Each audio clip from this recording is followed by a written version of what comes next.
जितने लोग middle class, lower middle class के हैं, पर मैंने तुरंत, मेरे पिता रिटायर हुए, मैंने तुरंत, मुझे इस बात का अंदाजा था कि अब कोई पैसा नहीं देगा। आप किसी से एक बार मदद मांग सकते हो, 2 बार मदद मांग सकते हो, आप डेली तो किसी से मदद मांग नहीं सकते। तुम्हारे शहर के डीएम से सब लोग रिश्ता रखना चाहते हैं। यहाँ कोई प्रेम नफरत की बात ही नहीं है। ये जो तुम्हारा कॉन्सेप्ट है ना कि फलाने मुझसे प्रेम कर रही है, मुझसे नफरत कर रहा है, ऐसा कुछ है ही नहीं। तुम बस देने की स्थिति में आ जाओ, बाहर निकले और फिर अहम साथ लेकर आए हो, तब ना हो पाएगा। साधारण सामान्य बनकर रहो। कोई नहीं आपका उद्धार करने आएगा, कोई नहीं आएगा।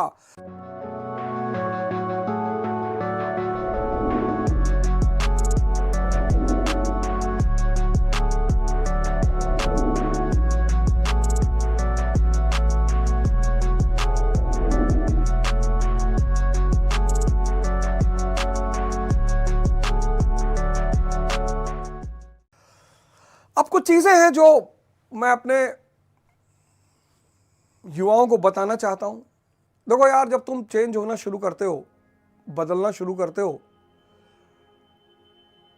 पहले लोग घर छोड़ के भाग जाते थे, पर बहुत सिंपल सूत्र मैं आपको बता दे रहा हूं।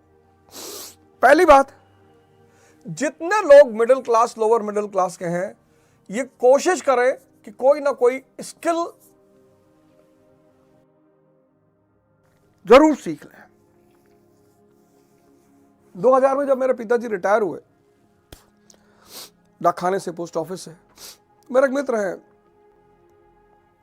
मैं उनके पास आया, मैंने उनसे कहा, यार पंकज भाई ऐसा है, कुछ पैसे दे दो। बोले क्या करोगे? तो मैंने, उस वक्त जेट किंग एक कंपनी हुआ करती थी, सॉफ्टवेयर हार्डवेयर का कोर्स कराती थी। मैंने कहा यार कुछ पैसे दे दो यार, और मैं सोच रहा हूँ कि हार्डवेयर का कोर्स कर लूँ और कहीं ना कहीं किसी ना किसी कंपनी में काम मिल जाएगा, तो कम से कम महीने का 15-20 हज़ार मिलेगा, तो किसी से मांगना नहीं पड़ेगा और मेरी पढ़ाई होती रहेगी। तो उन्होंने कहा अरे यार काहे नौकरी वोकरी करोगे, जब तक तुम्हें पढ़ना है तो हमें बताओ, हम पैसा दे देंगे, पढ़ लो। पर मैंने तुरंत, मेरे पिता रिटायर हुए, मैंने तुरंत, मुझे इस बात का अंदाजा था कि अब कोई पैसा नहीं देगा। कुछ निर्णय होते हैं ना जो बड़े व्यवहारिक होते हैं, बड़े प्रैक्टिकल होते हैं, उनको ले लेना चाहिए। कुछ निर्णय होते हैं जो व्यक्ति को पता होता है अपने बारे में। आप किसी से एक बार मदद मांग सकते हो, 2 बार मदद मांग सकते हो, आप डेली तो किसी से मदद मांग नहीं सकते। और जरूरत ही क्या है? कितने एग्जाम्पल है, कोई कुली पीसीएस बन गया, आईएएस में सिलेक्शन हो गया, कोई क्लर्क बन गया। स्किल। दूसरी बात, आप कोशिश करो कि जिस जगह आपका निवास है, घर है, वहां से आप हट जाओ। जैसे आप पटना से हो, पटना से हट जाओ आप। पहला दिन ये करो स्किल कि पटना से आप हटे, दिल्ली पहुंचे, कलकत्ता पहुंचे, मुंबई पहुंचे, मतलब ऐसी जगह जाओ जहां तुम्हें कोई जानता ही ना हो। उसका एक सबसे बड़ा फायदा ये होता है कि फ्रिक्शन खत्म हो जाता है। बहुत बड़ा फायदा होता है इसका। मैं इलाहाबाद रहा, मैं दिल्ली रहा, न घर, न रिश्तेदार, न नात बात, न दोस्त, किसी को पता ही नहीं था मैं क्या कर रहा हूं। तो जब किसी को पता ही नहीं तो रोकेगा कौन? क्योंकि जैसे ही आप अच्छा करने लगोगे, ध्यान करने लगोगे, योग करने लगोगे, ये आपके अगल बगल जो लोग हैं ये परेशान करेंगे। उन्हें करना है, वो उनका धर्म है, वो करेंगे। वो आप सत्य के रास्ते पर चल के देखो, इतनी चुनौतियां आनी शुरू हो जाएंगी। वो उनका नेचर है। वो आप दरअसल ध्यान करोगे, योग करोगे, आप आनंदित होने लगोगे। वो बेचारे आनंदित नहीं हो पा रहे, उनको कष्ट होता है कि हमको भी सिखाओ। भाई मैंने राजनीति संन्यास लिया, इतने लोग कमेंट आए, इतना आया, ये आया, फलाना आया, धमाका आया, और ध्यान ने कहा खुद की सुनो, बाकी किसी की नहीं सुनना है। जो दे रहा है वो भगवान है। भाई आज मोदी जी प्रधानमंत्री है देश के, सब उनसे रिश्ता रखना चाहते हैं। तुम्हारे शहर के डीएम से सब लोग रिश्ता रखना चाहते हैं। यहां कोई प्रेम नफरत की बात ही नहीं है। ये जो तुम्हारा कॉन्सेप्ट है ना कि फलाने मुझसे प्रेम कर रही है, मुझसे नफरत कर रहा है, ऐसा कुछ है ही नहीं। तुम बस देने की स्थिति में आ जाओ तो त्याग, स्किल त्याग, छोड़ दो अपना शहर, कहीं जाओ और साधारण बन के रहो। बाहर निकले और फिर अहम साथ लेकर आए हो तब ना हो पाएगा। साधारण सामान्य बनकर रहो और फिर करो तपस्या तीसरे चरण में। यहां जब तुम आ गए, दिल्ली आ गए, पटना आ गए, फिर दिल्ली आ गए, मद्रास चले गए, बेंगलोर चले गए, यहां गैंग मत बनाओ, यहां रिश्तेदारी मत करो, यहां करो तपस्या। बिना तपे बदलने का कोई रास्ता ही नहीं है। और जो जितना लग्जरी में जिया होता है उसको उतना ज्यादा तपना पड़ता है। एग्जाम्पल, राहुल गांधी, कितनी मेहनत कर रहे हैं राहुल जी। मतलब हम में से कई लोग सोचते हैं कि उनके पास जितना पैसा है उसका 1/1 लाखों आ जाए तो हम कुछ ना करें। हमारे साथ लोग हैं जिनके किराए आते हैं, दिल्ली में किराया आता है 10 लाख 15 लाख, कुछ करते ही नहीं। सुबह उठेंगे, ताश की गड्डी ले आएंगे, खेलेंगे दिन भर बैठ के। पर यह जिंदगी थोड़ी है। खैर वो उनकी मर्जी, उस पर मैं नहीं जा रहा हूं, उनको खेलना चाहिए। कितने सारे लोग हैं दिल्ली में जिनका किराया आ रहा 5 लाख 10 लाख 15 लाख, वो कुछ नहीं कर रहे। लेकिन राहुल गांधी, कितना श्रम, कितनी मेहनत, कितनी भाग, कितनी दौड़, कितनी उपेक्षाएं, कितनी गाली। मतलब सलाम है राहुल जी को एकदम। ऐसा नहीं है, दीपक चौधरी जी हमसे कह रहे थे आप सबकी तारीफ कर। अब तो यार मुक्त हो गया यार, अब तो ये नहीं है कि भाई इसी के लिए बोलना उसके लिए बोलना। पर मैं बता रहा हूं कि आपको श्रम करना ही पड़ेगा। उसका सबसे बड़ा एग्जाम्पल राहुल गांधी। यहां जिनका 5 लाख रुपए दिल्ली में किराया आ रहा है वो कुछ नहीं कर रहे। ये बेचारा कितनी मेहनत, कितनी श्रम कर रहे हैं, भाग रहे हैं, दौड़ रहे हैं, उपेक्षाएं, प्रहार। कुछ लोग तो वीडियो बनाते हैं, ऐसी ऐसी गाली देते हैं। अरे भैया आपको कोई नेता नहीं पसंद है, कोई बात नहीं, गाली क्या देना है, गाली क्यों देना है। हमसे एक आदमी कह रहा था भाई पार्टी छोड़ दिया, राजनीति छोड़ दिया, अब क्यों अरविंद केजरीवाल की तारीफ कर रहे हो। अरे मैंने कहा यार इतना बढ़िया आदमी है, उसकी लोगों ने गलत पिक्चर बना रखी बाहर। अब हम भी उनसे कहते हमको राज्यसभा दे दो, नहीं देते, फिर हम भी उनको गाली देते। क्या मतलब है इसका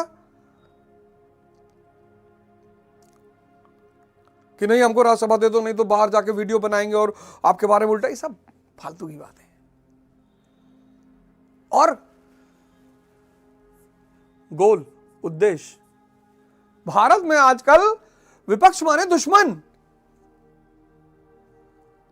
विपक्ष खत्म कर दो। भारत की जनता कहते भाई हमें विपक्ष नहीं चाहिए, कहते मोदी जी से 50 लाख लोग, 5 करोड़ लोग ट्वीट कर दो मोदी जी को कि साहब हमको विपक्ष नहीं चाहिए, अब बस आप ही शासन करो, हमको ऑटोक्रेसी चाहिए। कर देंगे मोदी जी को, उनको क्या दिक्कत है। ये लोग भी बेचारे अखिलेश यादव, राहुल गांधी, ये लोग भी आपके लिए प्रश्न करते हैं, अपने लिए थोड़ी करते हैं। मतलब कुछ लोगों का मैं वीडियो देखता हूं गाली दे रहे हैं, गाली। खैर मुझे उस पर नहीं जाना है। तो आपके सामने सबसे बड़ा एग्जांपल है, और भी बहुत सारे एग्जांपल्स हैं। एक एग्जांपल चूंकि एक लाइव एग्जांपल है इसलिए मैंने दे दिया, बड़े सारे एग्जांपल्स हैं। इस स्थिति में कितने लोग होंगे जो कहेंगे भैया हमको नहीं करना। मैंने कहा ना दिल्ली में कई लोग हैं जिनका किराया आ रहा 5 लाख 10 लाख 15 लाख महीना, वो सुबह निकले, ताश निकाले, पार्क में बैठे हैं 401 UI में, कह रहे हैं नशा हो रहा है। नशा होगा ना,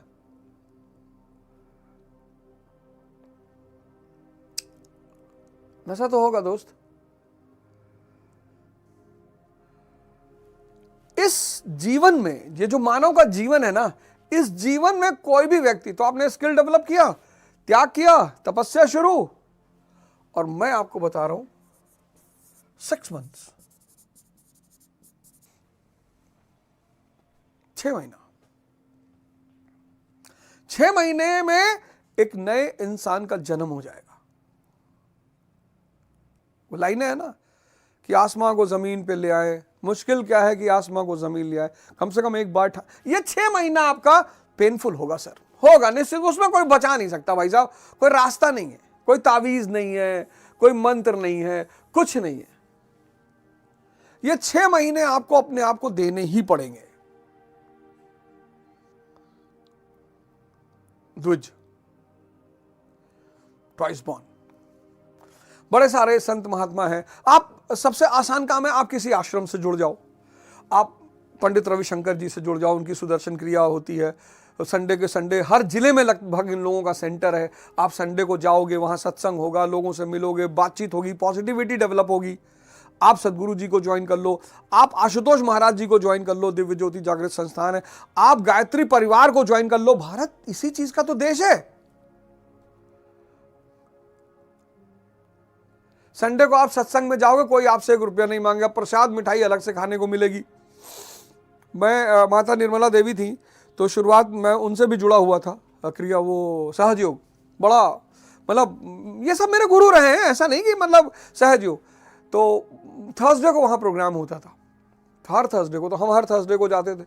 वहाँ अच्छे अच्छे लोगों से मुलाकात, सत्संगियों से। गुप्ता अंकल थे, पता नहीं अब है या नहीं है, मुखर्जी नगर में रहते थे गुप्ता अंकल, तो उनके पास जाते थे, वो ध्यान कराते थे, चक्रा शोधन कराते थे।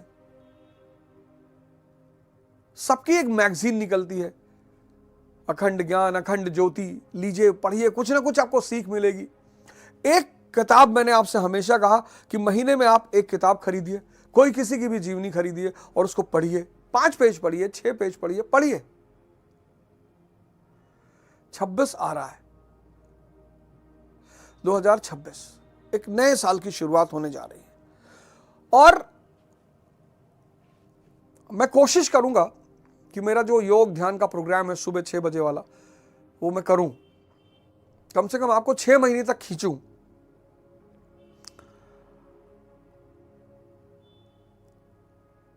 मेरा ट्रैवल बहुत ज्यादा होता है, तो ट्रैवल में क्या होता है कि कंटिन्यूटी में टूट जाती है।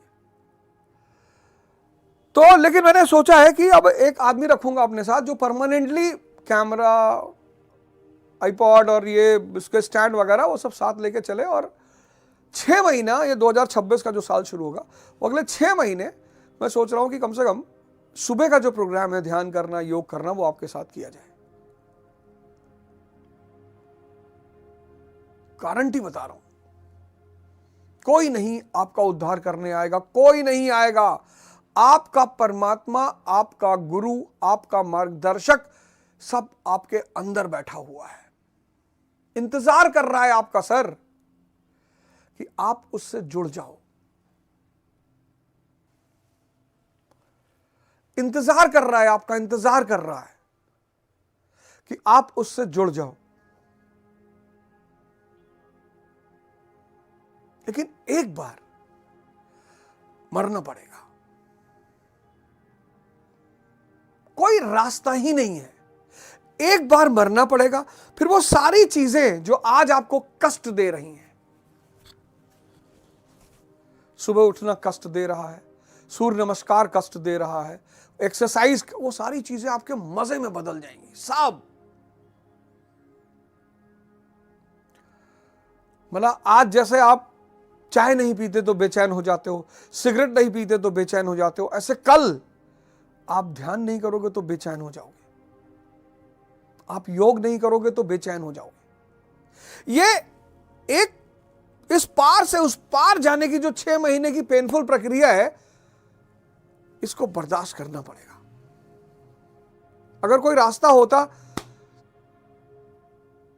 तो मैं कहता भाई है नहीं कोई रास्ता, मरना पड़ेगा। और ये बात मैं नहीं कहता, संत गोरखनाथ जी कहते हैं, मरो ए जोगी मरो। और वहीं से एक नए जीवन की शुरुआत होगी। तो चौथे अध्याय का 7वां श्लोक बड़ा क्रांतिकारी श्लोक, यदा यदा ही धर्मस्य ग्लानिर्भवति भारत अभ्युत्थानम अधर्मस् तदात्मानं सृजाम्यहम्। इसकी व्याख्या के साथ अगली बार अगले संडे को फिर मिलेंगे। जय हिंद, जय भारत।